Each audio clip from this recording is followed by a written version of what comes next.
ఓం శ్రీ గణేశాయ నమః. ఓం శ్రీ గురుభ్యో నమః. ఓం శ్రీ మహాగాయత్రీ మాత్రే నమః.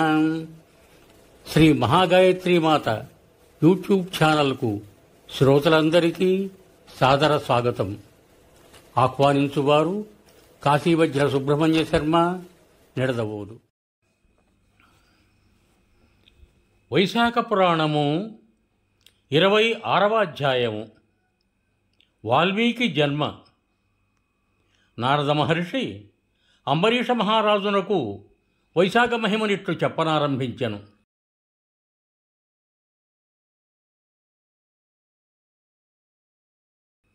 శృతదేవముని శృతకీర్తి మహారాజునకు శంఖ వ్యాధుల సంవాదమును చెప్పుతూ ఇట్లనెను. తమ ఎదురుగా ఉన్న మర్రి చెట్టు కూలుట, దాని త్వర నుండి వచ్చిన భయంకర సర్పము దివ్యరూపమును ధరించి తలవంచి నమస్కరించి నిల్చుటను చూచి శంఖవ్యాధులిద్దరును మిక్కిలి ఆశ్చర్యపడిరి.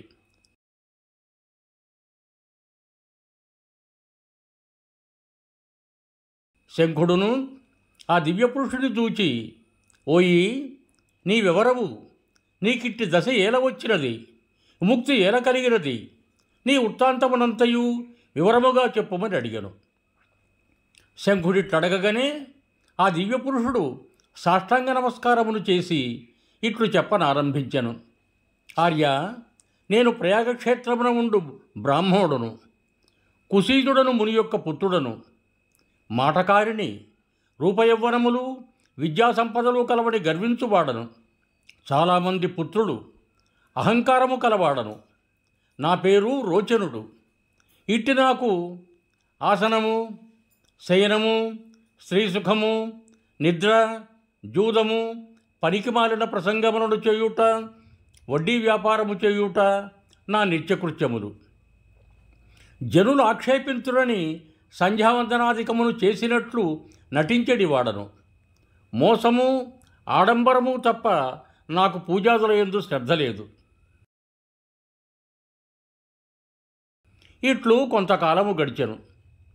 ఒక వైశాఖ మాసమున జయంతుడను బ్రాహ్మణోత్తముడు వచ్చి మా ఊరిలో ఉన్న వారికి వైశాఖ వ్రతమును, ధర్మములను మున్నగు వారిని వివరించుతుండెను.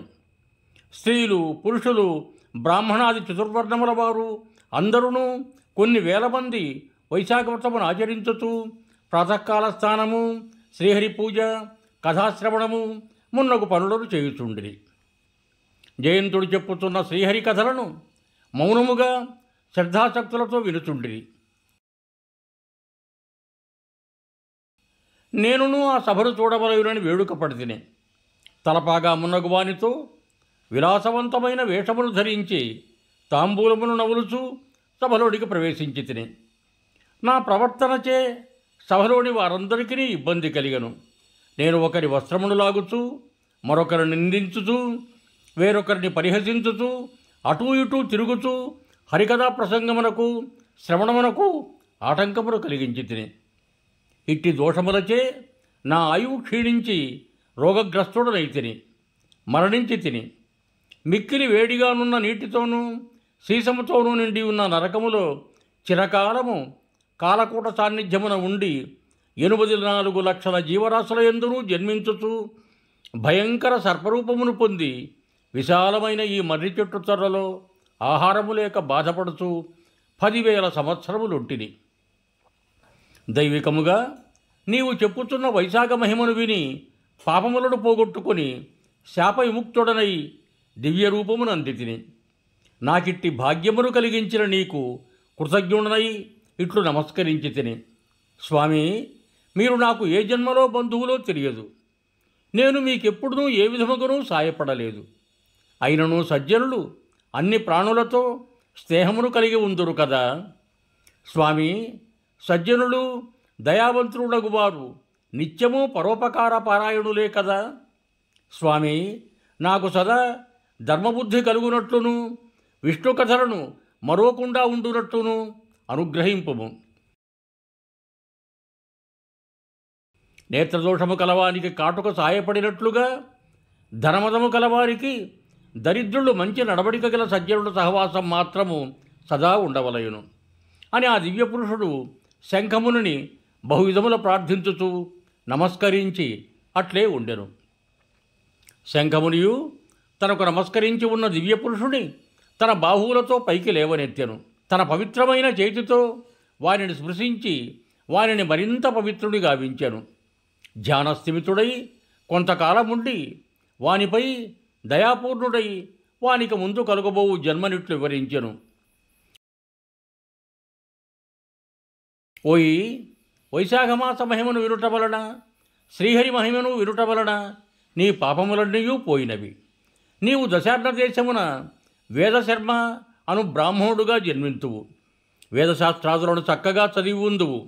పాపమును కలిగించు దారేషణ, ధనేషణ, పుత్రేషణలను విడిచి సత్కార్యములైన ఇష్టము కలవాడై విష్ణుప్రియములకు వైశాఖ ధర్మములన్నింటినీ పెక్కుమార్లు చేయగలవు.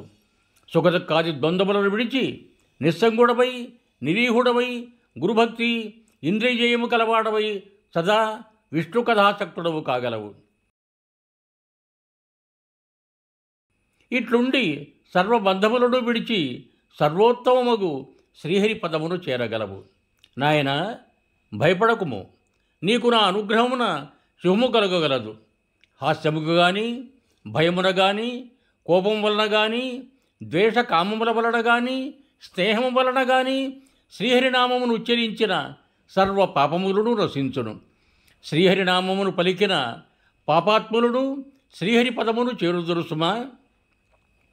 ఇట్టి స్థితిలో శ్రద్ధాభక్తులతో జితేంద్రియులై, జితక్రోధులై శ్రీహరినామమును ఉచ్చరించిన వారికి శ్రీహరి పదమేల కలుగదు.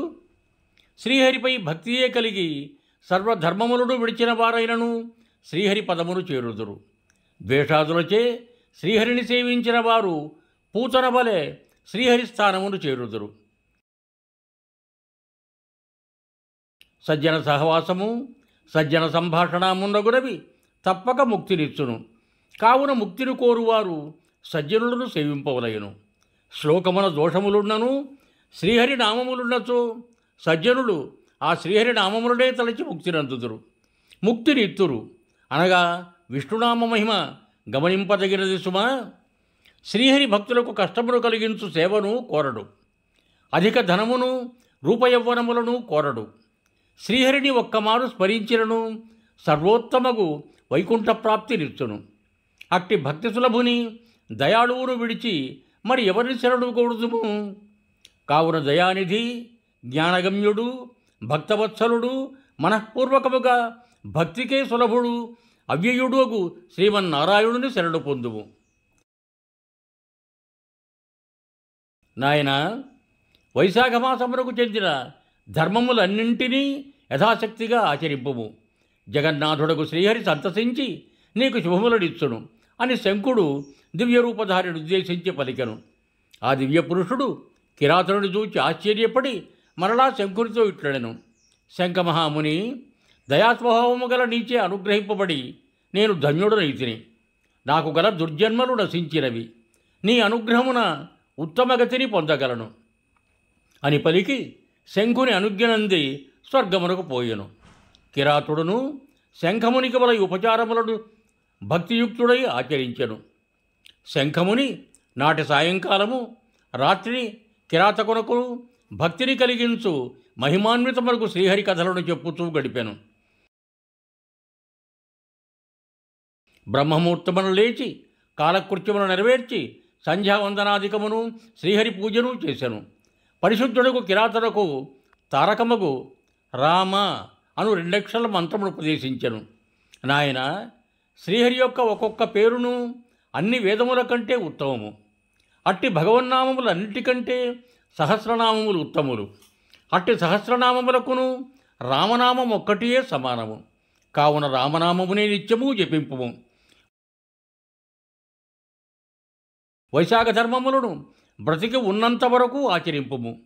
దీనివలన వాల్మీకుడును మునికి పుత్రుడుగా జన్మించి వాల్మీకి అని భూలోకమున ప్రసిద్ధిని అందగలవు అని శంఖుడు వ్యాధునికి ఉపదేశించి దక్షిణ దిక్కుగా ప్రయాణమయ్యను.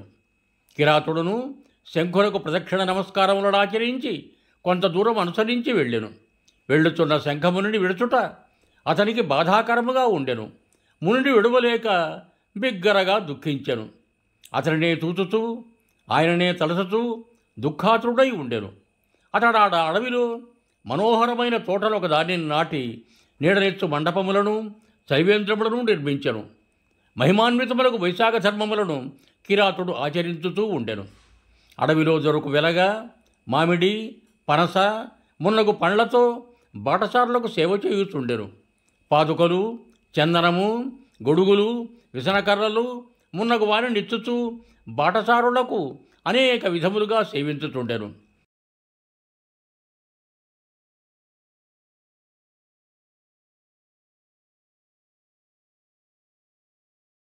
ఇట్లు బాటసారులకు సేవ చేయుచు శంఖముని చెప్పిన రామనామమును రాత్రింబగళ్ళు జపించుచు కాలాంతరమునకు మరణించి వల్మీక మహాముని పుత్రుడై జన్మించెను. కృష్ణుడు అను ముని జితేంద్రుడై సరస్తీరమున చిరకాలము తపమాచరించెను. బాహ్యస్మృతిని విడిచి మిక్కిలి తీవ్రమగు తపమనాచరించెను. కొంతకాలమునకు వానిపై మట్టిపడి ఒక పుట్టగా నయ్యను. పుట్టలు కట్టినను బాహ్యస్మృతిని విడిచి తపమాచరించుట వలన అతనిని వల్మీకముని అని పిలువసాగిరి. కొంతకాలమునకతడు తపమును మానెను. వారిని చూచి నాట్యకత్తె ఒకటి మోహించి వారిని వివాహమాడెను. వారిద్దరికీ పుట్టిన పుత్రుడు వాల్మీకి అయ్యను. అతడే దివ్యమైన రామకథాగంగా ప్రవాహమును భూమిపై ప్రవహింపజేశను. అతడు రచించిన రామాయణ మహాకావ్యము మానవుల సర్వకర్మబంధములను పోగొట్టుదయి ప్రశాంతులను ముక్తులను చేసినది. శృతకీర్తి మహారాజా, వైశాఖ మహిమను వింటివా?